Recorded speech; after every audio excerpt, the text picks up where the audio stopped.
There's a place in Los Angeles where a single room didn't just make guests uneasy, it made them run. Not whisper about it later, not tell a spooky story once they were home, but immediately ask for their keys back, check out early, and never stay again.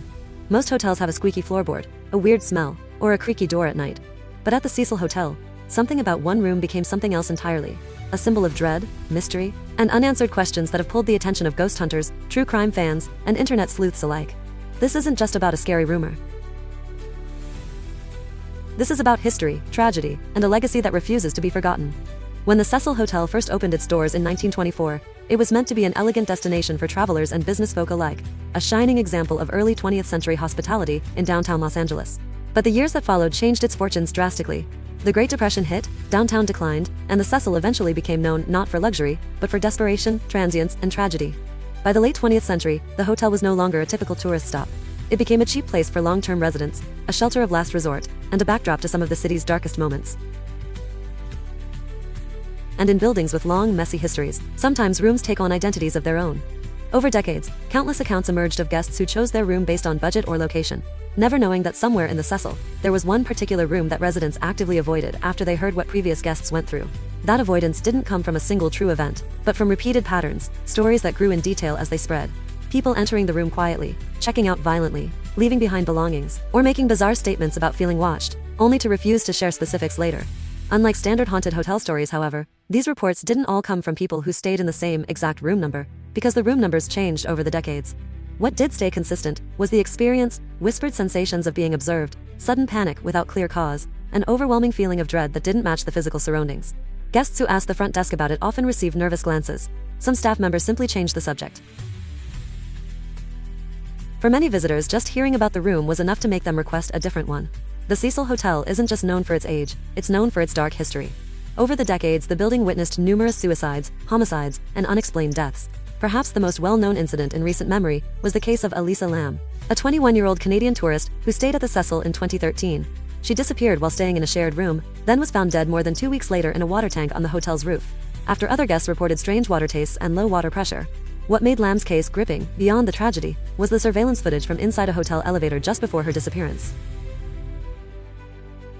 The video showed her moving erratically, appearing to hide or speak to someone unseen, adding a layer of mystery that has fueled speculation for years. This wasn't an isolated incident. At least 16 deaths throughout the hotel's history have been confirmed through newspapers and police records, including suicides from high floors, accidental deaths, and unsolved murders. With that backdrop, it's no surprise that individual rooms, especially ones where unsettling experiences happened, became focal points for fear. It's easy to spread ghost stories online that say, "This room will give you nightmares." But actual guests and employees, speaking on forums and in interviews through the years, paint a picture that's more human, more psychological, and just as chilling. Some travelers say that even before staying there, simply learning about the hotel's past made everything feel ominous. Hallways felt heavy, walls seemed to press inward. Guests described a sense that something was watching. One common theme centered around vibrations and sensation. Some people reported cold spots in the room that couldn't be explained by air conditioning or drafts. Others felt pressure on their chest at night, as if something were leaning over them, making breathing feel difficult. A few guests said electronics behaved strangely, phones losing signal, lights flickering, only within certain rooms on certain floors. None of these phenomena are scientifically verified, but when multiple unrelated guests describe similar sensations over time, even without specifying room numbers, the pattern becomes notable. The turning point wasn't just one story, it was a pattern of reactions. Imagine checking into a hotel room. When you walk in, something feels off. Not scary at first, just unnerving. Then the air feels heavier. Your sleep is restless. You wake up more tired than before you slept. Maybe you tell a friend about it, and suddenly you're not the first to feel that way in that spot. That's what happened here. Guests didn't report murderous shadows or chains dragging across floors. What they did report was sudden panic without clear cause, uncheckable discomfort that didn't feel like anxiety, and sleeplessness. When travelers woke up and didn't feel like themselves, and couldn't explain why, they didn't chalk it up to the city or stress. They blamed the room. And in a place already steeped in ominous incidents and unsettling lore, that association stuck. Let's be clear, there's no scientific confirmation that any room in the Cecil Hotel is haunted in a paranormal sense. Skeptics and psychologists point out that the hotel's long tragic history makes it a breeding ground for expectation-driven fear. When you're told a place is eerie, your brain becomes primed to interpret normal sensations, shadows, noises, discomfort, as something sinister. And with so many documented deaths, crimes, and tragic episodes occurring in the building over decades, psychological priming is powerful. There's also the environmental context. The Cecil is located near Skid Row, a neighborhood with significant social challenges, including homelessness and mental health crises. Some reports attributed unsettling experiences not to ghosts, but to the stresses and atmosphere of the surrounding district, combined with the hotel's aging infrastructure. So part of what made that infamous room so terrifying wasn't just the room itself, it was the cumulative weight of history, perception, and expectation. The mystique of the Cecil and that unnerving room didn't stay confined to whispered guest reviews. It exploded into global curiosity with the internet and documentary storytelling.